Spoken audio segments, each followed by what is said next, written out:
Item: SCP-894. Object Class: Safe. Special Containment Procedures: all copies of SCP-894-1 and SCP-894-2 are available for researcher use. Copies of SCP-894-3 require permission by a member of senior staff. When not checked out, copies of SCP-894-1 and SCP-894-2 are to be stored in SCP Containment Locker 12 at Site-19. Copies of SCP-894-3 are to be stored in Containment Locker 47. There are to be only 2 keys to Locker 47, one for the site director and one for the most senior researcher on site. Both key holders must be present in order for Locker 47 to be opened.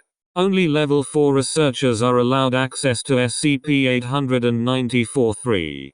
Description: SCP-894-1, 2 and 3 are a number of small plastic monkeys, each set with a slightly different mold. SCP-894-1 is molded so that the monkey's hands are covering its mouth. SCP-894-2 is shaped in such a way that the monkey's hands are covering its ears. SCP-894-3 is shaped in such a way that the monkey's hands are covering its eyes. On the bottom of each copy is stamped the factory. Copies of SCP-894 are easily destroyed, whether through brute strength or applied heat. When any living being within 5 meters of SCP-894-1 makes visual contact with a specimen, they are rendered incapable of vocalization for a period of 24 hours. In humans, function of the vocal cords has been observed to continue during this time, and operation of the tongue and jaw is uninhibited, except during a conscious attempt to produce language or other meaningful sound. In addition, speech processing and written forms of communication are unimpaired. It has therefore been concluded that the effect is sourced in those areas of the brain associated with speech production.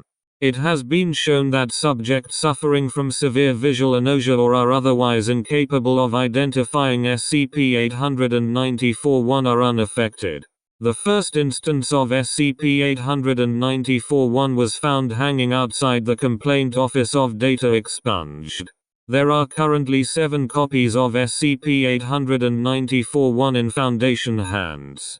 When any living being comes within 5 meters of SCP-894-2, and becomes visually aware of said SCP, they lose all ability to hear for 24 hours.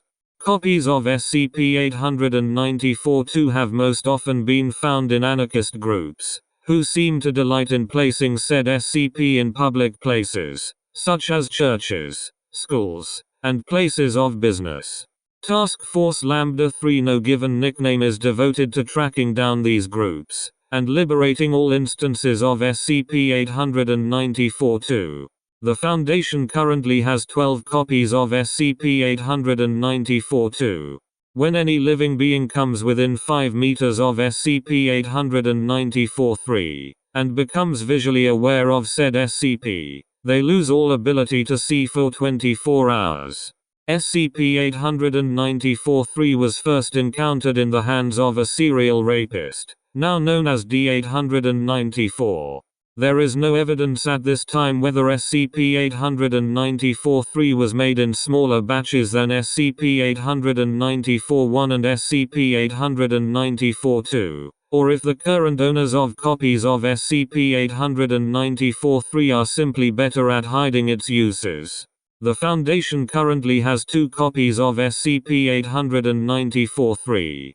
Use of instances of SCP-894 by research staff and D-Class personnel to prevent the effects of objects possessing visual, vocal, or auditory triggers, such as SCP-1752, SCP-1753, and SCP-2599 respectively, has proven effective means of facilitating ongoing containment.